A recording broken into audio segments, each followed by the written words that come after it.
अगर ग्रामर के किसी भी सेक्शन में अगर तुमको किसी भी प्रकार का कोई प्रॉब्लम होता है, नरेशन है, वॉइस है, डिग्री है, आर्टिकल है, प्रीपोजिशन है, किसी भी चैप्टर में अगर तुमको कोई प्रॉब्लम होता है तो कमेंट करो, मुझे बताओ, मैं तुमको ऑनलाइन क्लास दूंगा जिसका तुम लोगों को किसी भी प्रकार का कोई भी फी नहीं देना होगा। एक कमेंट और ऑनलाइन क्लास शुरू।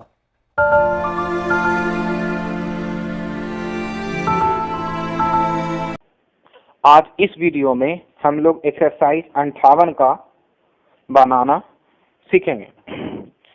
बुक का नाम एक बार फिर से, ऑक्सफोर्ड करंट इंग्लिश ग्रामर के एक्सरसाइज 58 का हम लोग बनाने के लिए सीखेंगे। बनाने से पहले एक चीज पर ध्यान देना, यहाँ कुछ इंस्ट्रक्शन लिखे हुए हैं। इस इंस्ट्रक्शंस में लिखा हुआ है turn the following into the passive voice, यानी ये सभी वाक्य जो है ये सभी एक्टिव वॉइस में है। इन सभी वाक्य को हम लोगों को पैसिव में बनाना है। आगे देखते हैं। You need not mention the agent accept in numbers 4, 14, 16, 17, 18, 22, 27 and 30, यानी इन नंबरों को छोड़कर किसी भी वाक्य में हम लोगों को जो है एजेंट का यूज नहीं करना है। एजेंट क्या होता है मैंने पिछले वीडियो में बताया था, एक बार फिर से देख लो। एजेंट का मतलब होता है बाय प्लस सब्जेक्ट। तो इन नंबरों को छोड़कर हमें किसी भी वाक्य में बाय प्लस सब्जेक्ट का यूज नहीं करना है। तो चलिए एक्सरसाइज 58 का स्टार्ट करते हैं। मैं पहला वाक्य जो ले रहा हूं वो एक्सरसाइज 58 के 2 नंबर का है। ये रहा, they had warned us not to kill wild animals. तो इस वाक्य को हम लोगों को पैसिव में करना है। तो पैसिव में करने का नियम क्या था? रूल नंबर 1 की ओर आते हैं। ये रहा, ऑब्जेक्ट को सब्जेक्ट बनाकर लिखते हैं। इस वाक्य में ऑब्जेक्ट है अस। अस को हम लोगों को सब्जेक्ट बनाना है। अस का सब्जेक्ट होगा वी, तो हम लोगों को वी का यूज करना है। ये रहा वी। दूसरे रूल्स को देखते हैं। ये रहा, सब्जेक्ट के अनुसार वाज या वेयर में से किसी एक का प्रयोग करते हैं, हैड रहने पर नहीं। इस वाक्य में तो हैड है, तो वाज या वेयर में से किसी का भी प्रयोग नहीं करना है। अगले रूल्स में आते हैं। यदि वाक्य में पहले से वाज या वेयर हो तो बीइंग का प्रयोग करते हैं। इस वाक्य में पहले से वाज या वेयर है क्या? नहीं है, तो हम लोगों को बीइंग का यूज नहीं करना है। अगले रूल्स में आते हैं। ये रहा, यदि वाक्य में हैड हो तो हैड बीन का प्रयोग करते हैं। इस वाक्य में हैड है क्या? हाँ, ये रहा, तो हम लोगों को हैड बीन का प्रयोग करना होगा। ये रहा हैड बीन। अगले रूल्स में आते हैं।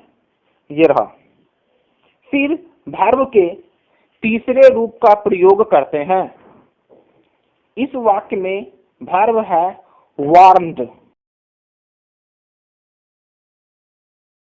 वार्न्ड भीतरी है, जैसा कि मैंने बताया हैज, हैव और हैड के बाद हमेशा भीतरी ही लिखा रहता है, तो हम लोगों को वार्न्ड का वार्न्ड ही लिख देना है। ये रहा वार्न्ड।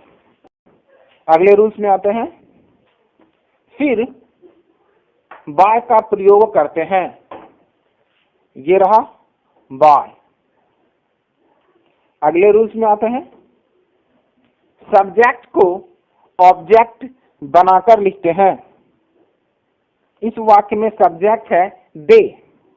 दे को ऑब्जेक्ट बनाएंगे तो वो बनेगा देम। हम लोगों को देम का यूज करना है। ये रहा देम। अब ध्यान से देखो इस वाक्य को। इस वाक्य में क्या बचा? Not to kill wild animals. इतने सारे वर्ड्स बचे हुए हैं, तो इस सभी शब्दों को हम लोगों को लास्ट में जो कहते हैं उतार देना है। ये रहा, not to kill wild animals. वाक्य को एक बार देखते हैं। We had been warned by them not to kill wild animals. ये तो हम लोगों ने बना दिया नियम के आधार पर, जैसा कि एक्सरसाइज 58 में इंस्ट्रक्शंस दिए हुए हैं। इन नंबरों के साथ हमें एजेंट का यूज नहीं करना है। एजेंट का मतलब होता है ये जो सब्जेक्ट है इसको ऑब्जेक्ट में लिखना, इसका यूज हम लोगों को नहीं करना है। तो चलिए इसको हटा देते हैं। ये रहा, हट गया। अब जैसा कि मैंने पिछले वीडियो में बता दिया है, अगर आप सब्जेक्ट को ऑब्जेक्ट नहीं बनाओगे तो बाय का भी यूज नहीं करोगे। बाय को भी हटा देते हैं। ये रहा। अब हमारा वाक्य बनके कंप्लीट हो गया। वाक्य है we had been warned not to kill wild animals. वाक्य हमारा यही बनेगा, क्योंकि बाय प्लस सब्जेक्ट का यूज नहीं करना है। अगला वाक्य को लेते हैं, एक्सरसाइज 58 का 10 नंबर 10। वाक्य है they had arranged everything properly for the meeting.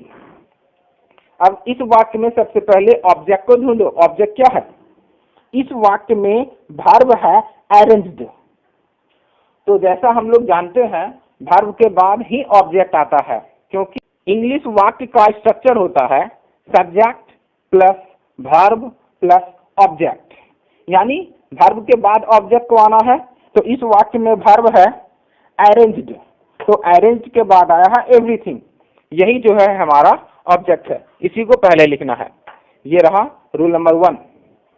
Object को सब्जेक्ट बनाकर लिखते हैं। एवरीथिंग को लिखना है।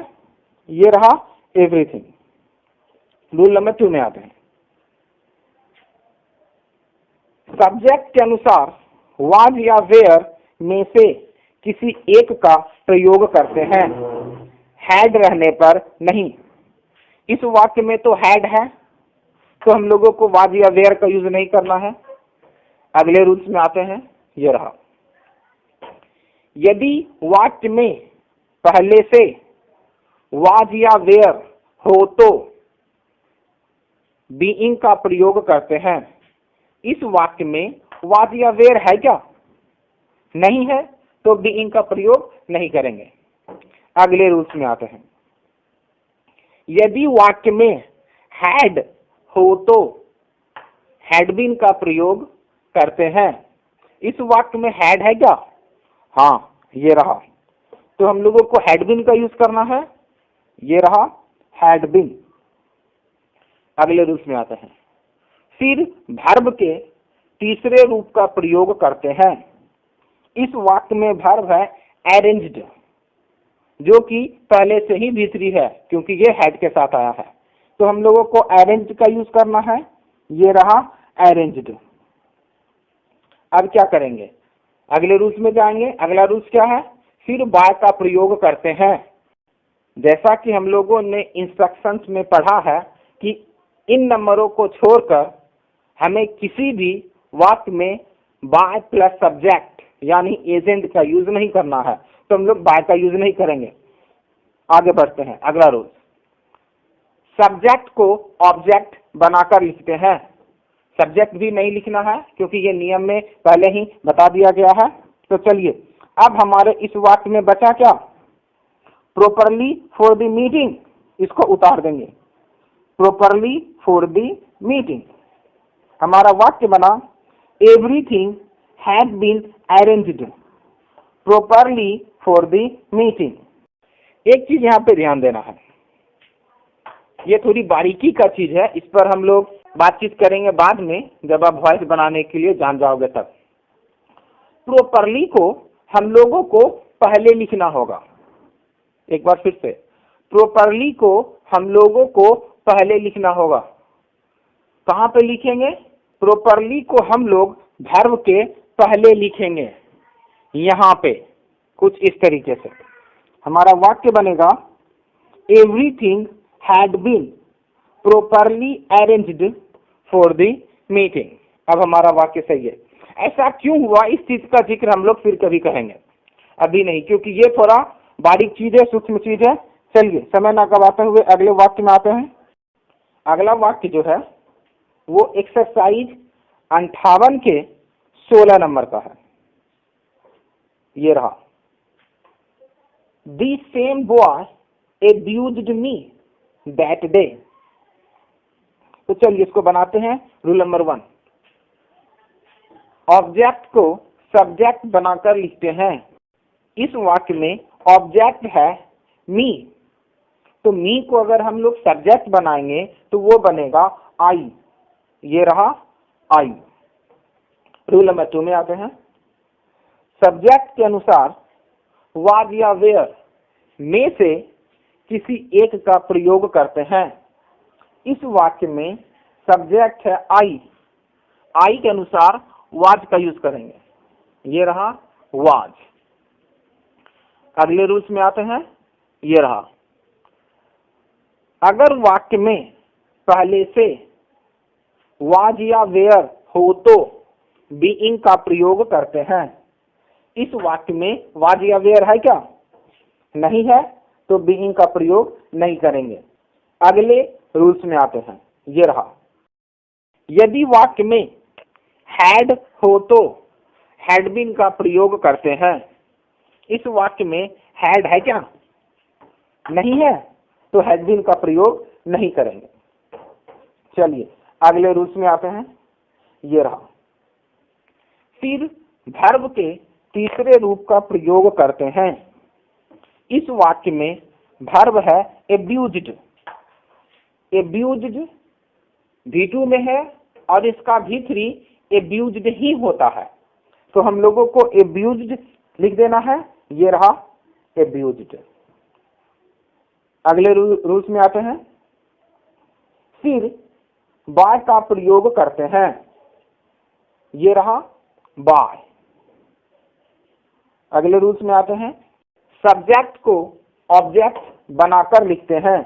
इस वाक्य में सब्जेक्ट है दी सेम बॉय, तो इसको हम लोगों को ज्यों का त्यों उतार देना है, चेंज नहीं करना है। चेंज क्यों नहीं करना है? क्योंकि मैंने अपने पहले वीडियो में बता दिया था कि किस चीज को सब्जेक्ट बनाने के बाद हम लोगों को क्या लिखना होता है और किन चीजों को ऑब्जेक्ट बनाने के बाद हम लोगों को क्या लिखना होता है। उस लिस्ट में कहीं भी दी सेम बॉय नहीं था, तो हम लोगों को दी सेम बॉय को ज्यों का त्यों उतार देना है। ये रहा दी सेम बॉय। वाक्य हमारा बना, I was abused by the same boy. वाक्य पूरा है क्या? वाक्य पूरा नहीं है, क्योंकि इस वाक्य में दैट डे भी है जो हम लोगों ने छोड़ दिया है। अब हम लोगों को उसको उतारना पड़ेगा। ये रहा दैट डे। अब हमारा वाक्य बनके कंप्लीट हो गया है। एक बार फिर से, I was abused by the same boy that day. यहाँ पे गौर करो कि मैंने by plus the same boy का यूज किया है। इसका यूज करने का वजह यह है कि हम लोगों ने जब शुरू में इंस्ट्रक्शंस को देखा था तो वहां पे जो है 16 नंबर में हम लोगों को यूज करने के लिए बताया गया है, तो हम लोगों ने 16 नंबर में यूज कर लिया। तो एक्सरसाइज 58 का मैंने 3 वाक्य को बनाया। ये भी बिल्कुल उसी तरीके से है, इसको भी बनाने में ज्यादा परेशानी नहीं होना है। अगर कोई परेशानी होता है तो कमेंट में नंबर के साथ मुझे बताना, या तुम्हारा अगर अपना कोई वाक्य है तो वो मुझे कमेंट में लिख के बताओ, मैं जो है उसका वॉइस बना के तुम्हें बता दूंगा। ये अभी हम लोगों ने प्रेजेंट टेंस का बना लिया, पास्ट टेंस का बना लिया। तो अगले वीडियो में मैं जो हूं एक टेस्ट फिर से लेने वाला हूं। उस टेस्ट में जो है हम लोग दोनों तरीके के वाक्य को देखेंगे, प्रेजेंट टेंस के भी और पास्ट टेंस के भी। और उसके बाद जो है हम लोग एक्सरसाइज 59 में जाएंगे। एक्सरसाइज 59 काफी इंटरेस्टिंग होगा, क्योंकि वहां पे जो है हम लोग मॉडल्स का बनाएंगे। अगर वीडियो अच्छा लगा तो लाइक करो, सब्सक्राइब करो और शेयर करो। मिलते हैं अगले वीडियो में। 7 मिनट 7 नियम।